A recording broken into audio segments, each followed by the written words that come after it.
ঈদযাত্রায় ঘরমুখো মানুষের চাপ থাকলেও অনেকটা স্বস্তিতেই ঢাকা ছাড়ছে মানুষ। এই মুহূর্তে পদ্মা সেতুর মুন্সিগঞ্জের মাওয়া পয়েন্টে আছেন রিপোর্টার নাসিরউদ্দিন উজ্জ্বল এবং পাটুয়ারিয়া ঘাটে আছেন মোহাম্মদ ইউসুফ আলী। সরাসরি প্রথমে যাচ্ছি উজ্জ্বলের কাছে।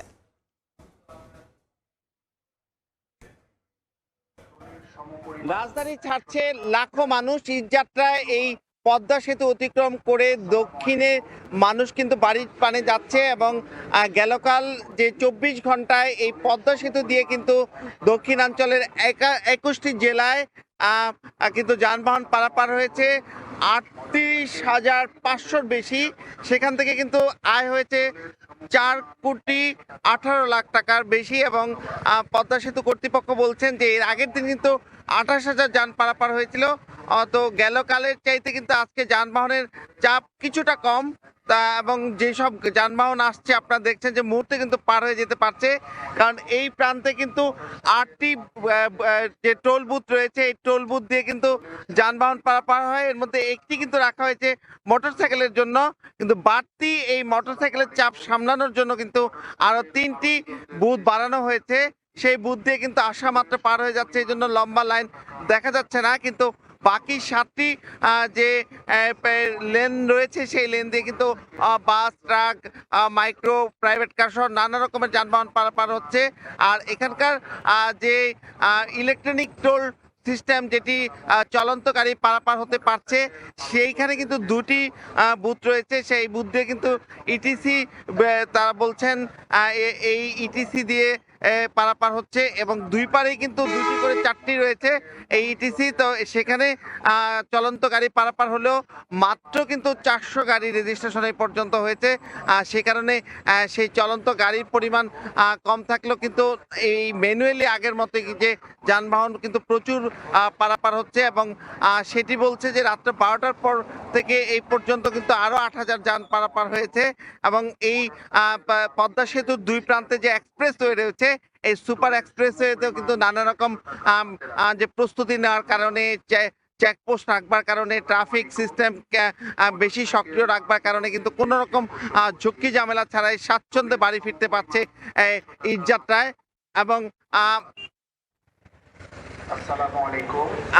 এবং এখানকার যে পদ্মা সেতুর দুই প্রান্তেই যে এই এক্সপ্রেসওয়ে রয়েছে এবং পদ্মা সেতুর রয়েছে, সেখানে কিন্তু 181টির বেশি এখানে ক্যামেরা স্থাপন করা হয়েছে। সেগুলো দিয়েও কিন্তু কন্ট্রোল রুম থেকে মনিটর করা হচ্ছে।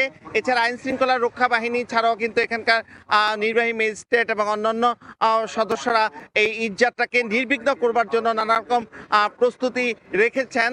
তো এই ছিল মুন্সিগঞ্জ থেকে পদ্মা সেতু দিয়ে ঈদযাত্রার সবশেষে। আমরা নৌপথের খবর জানতে চলে যাব পাটুরিয়ায়, সেখানে রয়েছেন সহকর্মী ইউসুফ আলী। ধন্যবাদ উজ্জ্বল। তো মানিকগঞ্জের যে ঘাটগুলো কিন্তু একদম স্বস্তি নিয়ে এই মুহূর্তে আসলে যারা যাত্রী এবং যানবাহন রয়েছে তারা কিন্তু এটা পার হচ্ছে। অর্থাৎ ঈদ মানেই আনন্দ, ঈদ মানেই খুশি, আর ঈদের খুশি ভাগাভাগি করতে মানুষ কিন্তু নারীর টানে বাড়ি ফিরছে। তবে সকালের এই ঈদ যাত্রাটা খুবই আরামদায়ক এবং স্বাচ্ছন্দ্য বোধ হচ্ছে। সকালের দিকে এই নৌপথে ঈদযাত্রার স্বস্তি ও আরামদায়ক হচ্ছে। পাটুরিয়া, দৌলতদিয়া ও আরিচা কাজিরহাট রোডে নেই যানজট কিংবা ভোগান্তি। সকালের এই সময়টা মৃদু মৃদু হালকা বাতাসে হালকা শীত অনুভূত হচ্ছে। মেঘলা আকাশে নদীর স্রোত কম থাকায় স্বাচ্ছন্দ্যে ফেরিগুলো চলছে। তবে বেলা বাড়ার সাথে সাথে ঘাটগুলোতে যাত্রী ও যানবাহন সংখ্যা বাড়ছে। ভোর থেকে আমরা দেখছি ছোট যানবাহন ও মোটর সাইকেলের সবচেয়ে বেশি ঘাট পার হচ্ছে।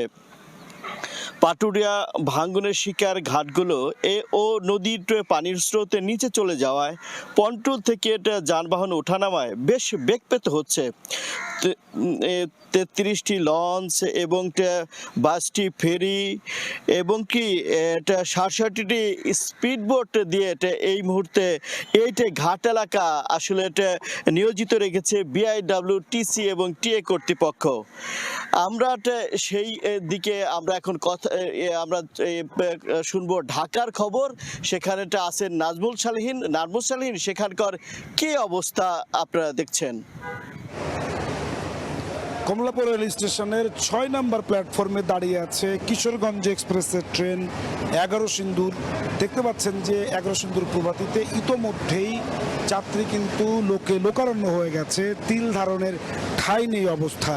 ভিতরে ট্রেনের দরজায় জানলায় জায়গা না পেয়ে নিষেধাজ্ঞা অমান্য করেই অনেকে কিন্তু উঠেছেন ছাদ ভর্তি যাত্রী নিয়ে। এর আগে আমরা দেখেছি সকাল 6:45 উত্তরবঙ্গের অন্যতম ট্রেন নীলসাগর এক্সপ্রেস এখান থেকে ছেড়ে গেছে নীলফামারীর উদ্দেশ্যে, কিশোরগঞ্জের উদ্দেশ্যে। যে ট্রেনটি ছেড়ে যাবে সেই ট্রেনটিরও কিন্তু একই রকম অবস্থা। আমরা যদি দেখাই তাহলে ছাদের উপরে কিন্তু অসংখ্য যাত্রী উঠে বসেছে এবং সেই যাত্রীরা আসলে জীবনের ঝুঁকি নিয়েই এখান থেকে রওনা দিয়েছেন কিশোরগঞ্জের উদ্দেশ্যে। এই ট্রেনটি 7:15 এখান থেকে ছেড়ে যাবে কিশোরগঞ্জের উদ্দেশ্যে। ইতোমধ্যেই প্ল্যাটফর্মে এসে ট্রেনটি দাঁড়িয়েছে। ট্রেনের যে ক্লিনিং এবং ওয়াটারিং তা সম্পন্ন হয়েছে এবং যাত্রীরাও কিন্তু ট্রেনের মধ্যে উঠে বসেছেন। গাদাগাদি হুড়োহুড়ি করে যারা ভিতরে উঠতে পারেননি, জায়গা পাননি, তারা গিয়ে বসেছেন ছাদে। তবে এই ট্রেনটিও এখান থেকে সঠিক সময়ে ছেড়ে যাবে বলেই আমাদেরকে জানিয়েছে কমলাপুর স্টেশনের ম্যানেজার সাজেদুল ইসলাম। এর মানে হচ্ছে প্রত্যেকটি ট্রেন কমলাপুর রেল স্টেশন থেকে যা ছেড়ে যাচ্ছে সবগুলোই সময় মতো শিডিউল মেনে যথাসময়ে ছাড়ছে, যে কারণে মানুষের ভোগান্তি কিন্তু কিছুটা কমে গেছে। অর্থাৎ যেই ট্রেনের ছাদ ভর্তি থাকুক আর ভিতরে গাদাগাদি করে মানুষ ভ্রমণ করুক, সেটা অস্বস্তিকর হলেও সময় মেনে যথাসময়ে ট্রেনগুলো শিডিউল বিপর্যয় না করে ছাড়তে পারার কারণে যাত্রীদের ভোগান্তি অনেকটাই কমে গেছে।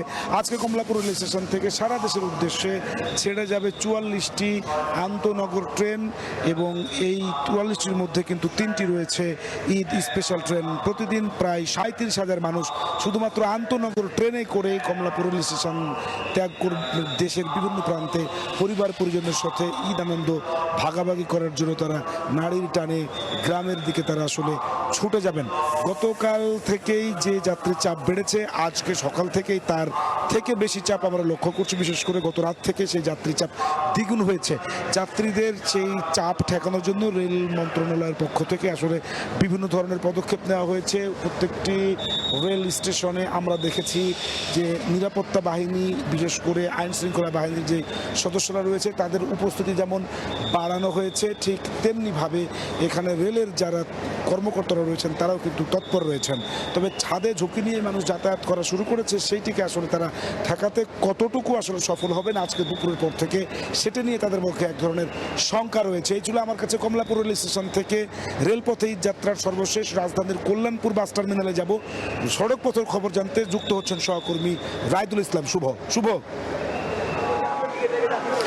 সালিহ, আপনি যেমনটা বলছিলেন রেল পথের কথা, আমি যে সড়ক পথের কথা বলতে চাই, রেল পথের মতো মোটামুটি কিন্তু সড়ক পথেও বেশ চাপ রয়েছে যাত্রীদের। ঈদের ছুটির দ্বিতীয় দিন আজকে কিন্তু আমরা কল্যাণপুরের যে বাস কাউন্টারগুলো রয়েছে সেই কাউন্টারে এখন যাত্রীরা প্রস্তুতি নিচ্ছেন উত্তরাঞ্চলের দিকে যারা যাবেন তারা। বিশেষ করে 17 জেলার যে সকল মানুষগুলো রয়েছে এই উত্তরাঞ্চলগামী, সেই যাত্রীগুলোই কিন্তু এখন এই মুহূর্তে আমরা দেখতে পাচ্ছি যে বেশ কিছু কাউন্টারে এখন তো বাজে প্রায় সকাল 7টা, সকাল 8টা 9টা পরবর্তী সময়ের যে বাসগুলো রয়েছে সেটার জন্যও কিন্তু অপেক্ষা করছেন। আমরা সকালে এসে দেখতে পেয়েছি যেমন সারা রাতেই কিন্তু গাড়ি চলে গেছে। সবশেষ আমরা ভোর 6টার যে বাসটি ছিল সেটিও কিন্তু সময় মতো চলে গেছে।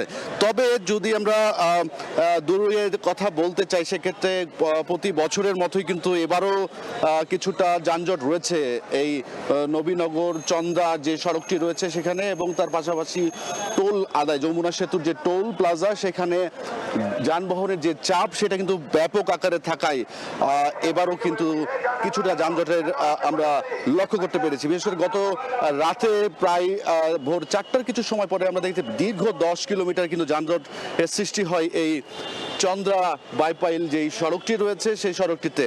তবে এই এখন পর্যন্ত আসার কথা যদি বলতে চাই যে এই মুহূর্তে রাজধানীর কল্যাণপুরের বা সড়ক পথের যে অবস্থা মোটামুটি সময় মতোই ছেড়ে যাচ্ছে। তবে বেশ কিছু গাড়ি যেগুলো গতকালকে বেরিয়েছে সেগুলোর হয়তো কিছুটা বিড়ম্বনা থাকলেও সব কিছুই সময় মতোই ছেড়ে যাচ্ছে বলে আমাদেরকে যেমনটা বাস কাউন্টার যারা আছেন কর্তৃপক্ষ তারা জানিয়েছেন। সবকিছু মিলে সড়ক পথের এই ছিল আমার কাছে সবশেষ। যুক্ত ছিলাম মুন্সিগঞ্জ, মানিকগঞ্জ, কমলাপুর এবং কল্যাণপুরে।